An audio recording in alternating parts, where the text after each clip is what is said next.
अस्सलाम वालेकुम। क्या हाल चाल? उम्मीद करते हैं कि आप खैरियत से होंगे और हमारी दुआ है कि आप हमेशा खुश रहें, हंसते और मुस्कुराते रहें और इसी तरह हमें अपना प्यार दिखाते रहें।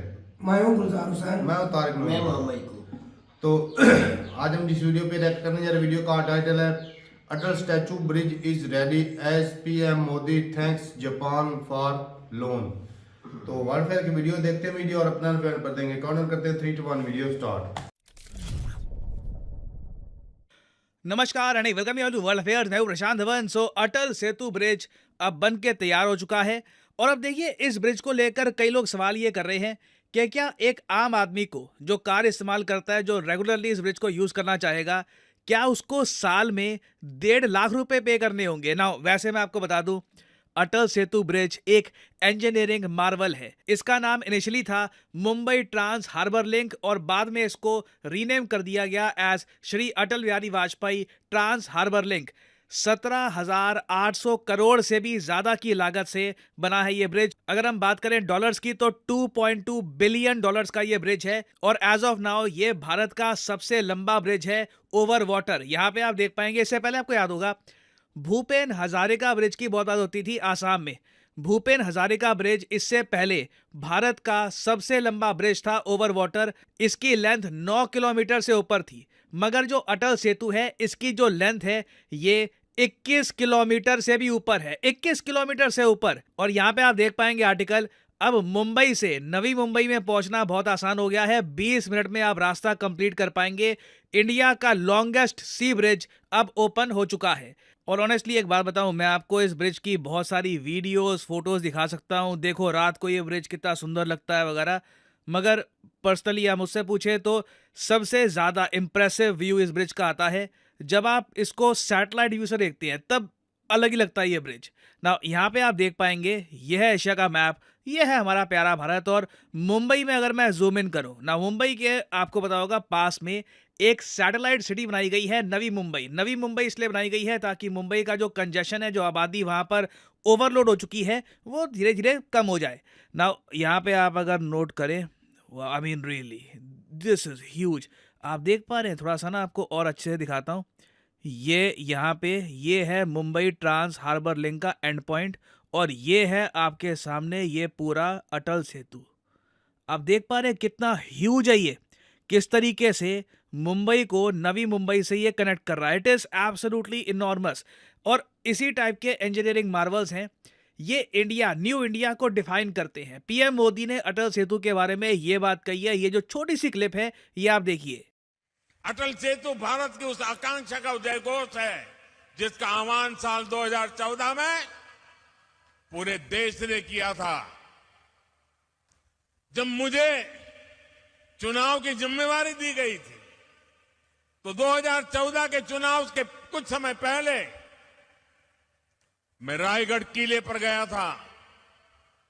छत्रपति शिवाजी महाराज की समाधि के सामने बैठ करके कुछ पल मैंने बिताए थे उन संकल्पों को सिद्धि में बदलने की, उनकी इच्छा शक्ति, जनशक्ति को राष्ट्र शक्ति बनाने की उनकी दृष्टि थी।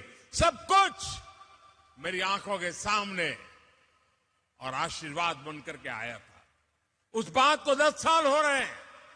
इन 10 वर्षों में देश ने अपने सपनों को सच होते देखा है ना। मैं देख रहा था कि इस पूरे स्पीच के दौरान ना पीएम मोदी काफी बार भावुक भी हो गए थे। भावुक इसलिए हुए थे क्योंकि अटल सेतु की जो पूरी स्टोरी है ना, इसमें शिंजो आबे का क्रिटिकल रोल है। यहाँ पे आप देख पाएंगे, इस पर बहुत सारे आर्टिकल्स भी लिखे गए हैं कि पीएम मोदी ने याद किया है अपने डियर फ्रेंड शिंजो आबे को। शिंजो आबे, अगर आप लोग नहीं जानते, जापान के पूर्व प्राइम मिनिस्टर थे।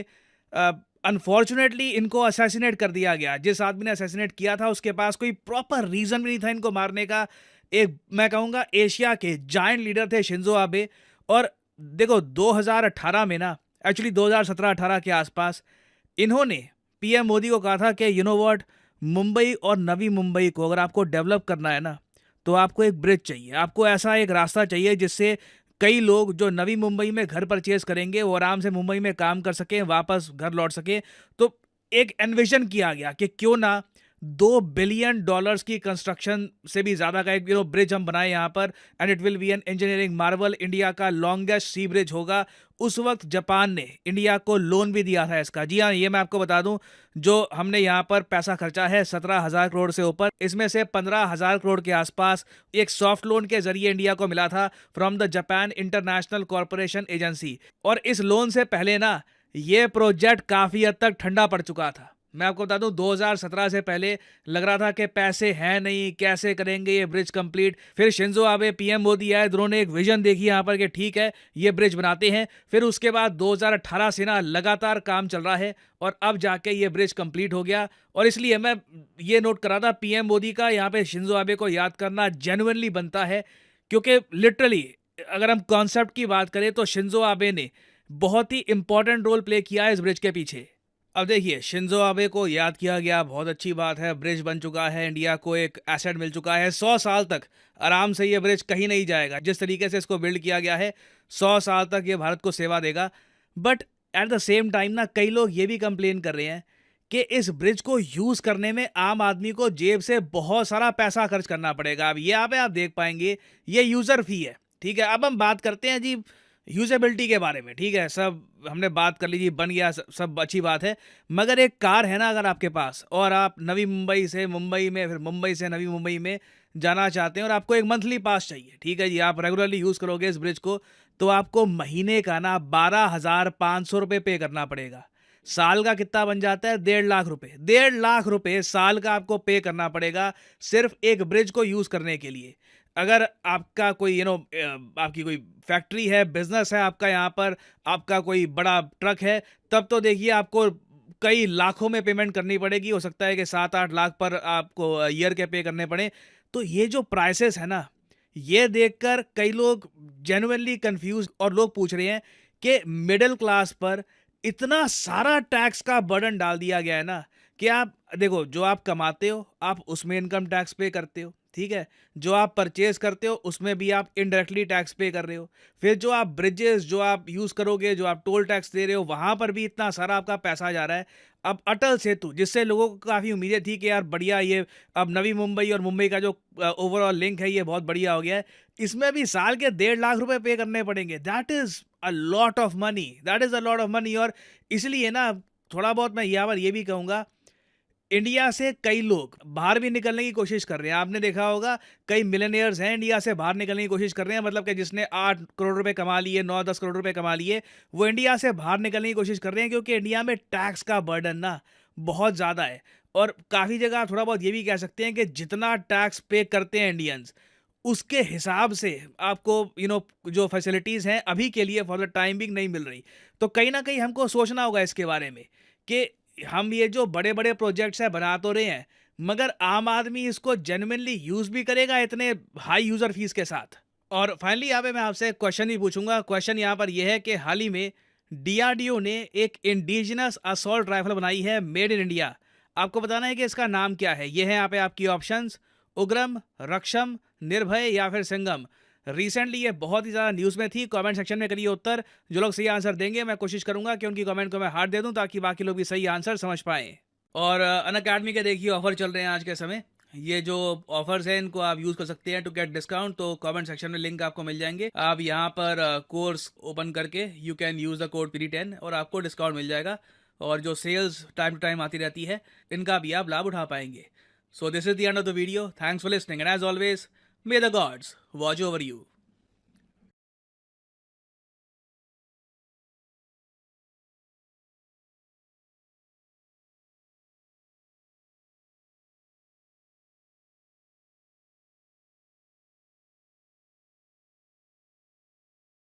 चलें जी, वीडियो खत्म हो गई भाई। मैं तो जब टाइटल पढ़ रहा था ना, तो साफ ज़ाहिर है अटल जी का जब नाम आता है तो साथ में वो ना स्टेचू लाजमी लग जाता है। तो अटल सेतु को मैं स्टेचू पढ़ रहा था भाई। कोई नहीं।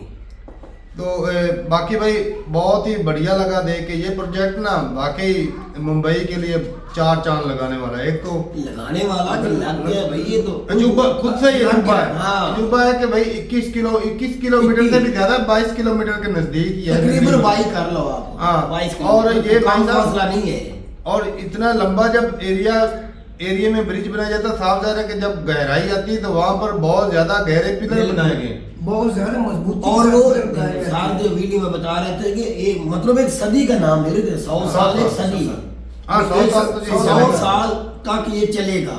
लेकिन ये कि इतनी मजबूती से काम किया गया है। नहीं, बुनियाद इतनी है कि 100 साल तक चलेगा। दोनों बम्बई को देख कैसे मिला दिया उन्होंने, और आसानी से एक दूसरे के पास आ जा सकती है, और भाई मुंबई वो भी की कम वक्त में। मुंबई की बात करें ना तो मुंबई ऐसा शहर है जहाँ पर इतना ज्यादा रश होता है कि लोग जो है ना बहुत ज्यादा। रोड पे सफर करने से लोग अक्सर गुरेज करते हैं वो ट्रेन का जैसे इस्तेमाल हमारे यहाँ लाहौर है ना, लाहौर में बंदा अगर चला जाए एक लाहौर बड़ा में फर्क कुछ नहीं। भी नहीं है यार वो तो मैं वैसे बात कर रहा हूँ, लाहौर तो छोटा सा है बम्बई हाँ। के सामने, कुछ भी नहीं।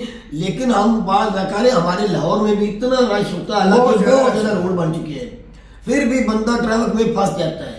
अब तो मेट्रो जो ऊपर से बनी है ना, हाँ। उनकी वजह से सहूलत आ गई। थोड़ी सी सहूलत बन गई है, वरना वो भी पहले नहीं एक थी। और भी प्रोजेक्ट है जो मुंबई को बैर से ऐसे करके घूम के जोड़ता है, अब पता नहीं ये वही है कि या और है, नहीं। लेकिन ये जो 21 किलोमीटर वाला जो ब्रिज है ना, ये वाकई भाई कमाल का है। कमाल का, इसके और ऊपर लागत कितनी मजे ज्यादा कितने है, मिलियन हिसाब लागत हुई है ब्रिज बनाने में। मजे की बात तो ये भाई कि ये इंडिया के जो इंजीनियर उन्होंने खुद बनाया है। अच्छा, मेड इन इंडिया साहब। Made in साफ जाहिर है भाई साहब, क्या बात है। और जापान ने लोन दिया, साफ जाहिर है कि भाई इतना वो बड़ा तो प्रोजेक्ट 2 बिलियन कम नहीं होता, बहुत ज्यादा पाकिस्तान होता तो है। 1-1 बिलियन के लिए वो तरले कर रहे हैं, गिनते हैं, और फिर भी मतलब ये क्यों कहते हैं हम देंगे, ये करो वो करो ऐसे करो, मतलब अभी शर्तें लागू करते हैं। बिल्कुल भाई। और भाई साहब ये एक तो जब साफ जाहिर है कनेक्टिविटी होती है ना आसान, तो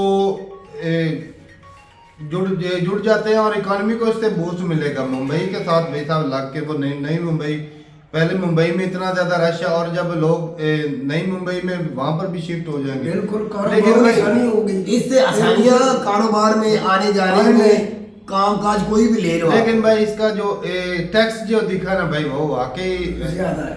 ज्यादा। अगर कोई बंदा गाड़ी वाला एक आम नॉर्मल Normal बंदा कर ले, बंदा। वो अगर नई मुंबई में कोई भी जाके एक जॉब वाले होल्डर कर ले, कोई होते हैं ऑफिसर होते हैं जो नई मुंबई में जाएं, बिल्कुल बिल्कुल। उनका आने जाने का भाई 1.5 लाख रुपया अगर खर्चा होगा साल का, तो वो कमाएगा क्या? ये तो 1.5 लाख टैक्सी वाला जो होगा। होता है, 1.5 लाख और गाड़ी ऊपर से चलाने वाला। गाड़ी के टोकन वगैरह का भी वो अलग खर्चा है। होता है। एक महीने का 12,000 रुपए रखा है। हाँ। एक महीने का जो आम नॉर्मल बंदा जाएगा। काफी पैसे बन जाते ये हैं। भाई पैसे ज्यादा है। अच्छा भाई एक और भी सवाल यहाँ जिसके पे पास आता है, ज्यादा पैसा उनको तो ये- कोई बचा नहीं।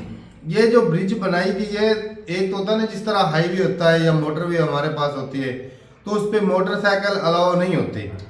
बिल्कुल, मोटरसाइकिल नहीं चला सकते, रिक्शा नहीं जाता, रिक्शा उसको इस तरह की ट्रक नहीं गाड़ी जाता। नहीं जाती। गाड़ियाँ छोटी ज्यादा कार वगैरह जाती हैं, ज्यादातर तो वो हाँ, जाती है। या वही। बड़ी बस जो है ना वो चलती है। ट्रक वगैरह चलते हैं, मोटरसाइकिल अलाउ नहीं होता। बिल्कुल। तो क्या इस जो ये ब्रिज है इस पे मोटरसाइकिल अलाउ होगा या नहीं होगा? मेरे ख्याल से मेरे नहीं। ख्याल में ऐसा नहीं होगा। क्योंकि साथ में वो पानी है ना, बहुत गहराई है। अल्लाह माफ करे कोई बाइक वाला हो, तो वैसे कार वाले के साथ भी हादसा हो सकता है।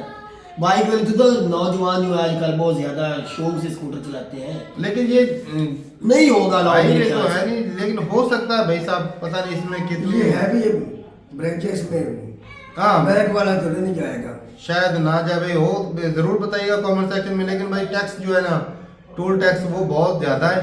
वैसे टैक्स और देना जरूरी इंडिया भी का तो है ना तारा भाई। वो जरूरी बिल्कुल है। अगर टैक्स भी देना जरूरी है। यार बिल्कुल कम इतना करना ज्यादा थोड़ा। थोड़ी कि बंदा को देने वो मुश्किल हो जाए। हमारे यहाँ मेट्रो बस चली ना, उसकी 20 रुपए किराया होता, आवाम ने उसके ऊपर भी रोला डाल दिया था। आपको याद होगा 20 रुपए पे भी, लेकिन वो 20 रुपए कुछ भी किसी के लिए नहीं। वो यो हमारे 20 यहाँ। रुपए की बात नहीं, ये सिर्फ गाड़ी से गुजरना है, तो वो इतना ज्यादा अगर वो 1.5 लाख इधर कन्वर्ट करो तो वो 5 लाख रुपया बन बच जाता जाना है। पाकिस्तान। हमारे यहाँ तो बन जाता है। वो 5 लाख रुपया साल का बंदा दे, वो कमाएगा क्या? वो महीने का 30-40 हजार तो बन जाना, यानी कि बिल्कुल एक दिन का 1000 रुपया तो कम से कम बन ही जाना नहीं, है। हमारे 1000 से भी ज्यादा। अगर इतना ज्यादा वो देंगे, इधर टैक्स देंगे, फिर उनको कुछ बचत नहीं होगी। ये बात है कि टैक्स को थोड़ा सा ना गवर्नमेंट को कंट्रोल करना चाहिए। हो टैक्स सकता है थोड़ा सा आवाम के लिए ज्यादा ही वो है। रियायत करें। चलो सहूलत है, ये 100 साल तक ब्रिज चलेगी, चलो मेंटेनेंस के खर्चे वगैरह होते, 2 बिलियन का खर्चा भी किया। आस्ते आस्ते भी इससे कमाया जा और सकता ये है। मेरे ख्याल में जितना ये टैक्स लगा रही है, तो 3-4 साल में इन्होंने पूरा कर लेना है। कर लेना बिल्कुल इस हिसाब से। तो सही बात है। तो ठीक है भाई, अपनी राय जरूर बताइएगा कमेंट सेक्शन में। मिलते नहीं वीडियो के साथ, तब तक के लिए इजाजत दें। अल्लाह हाफिज। अल्लाह हाफिज।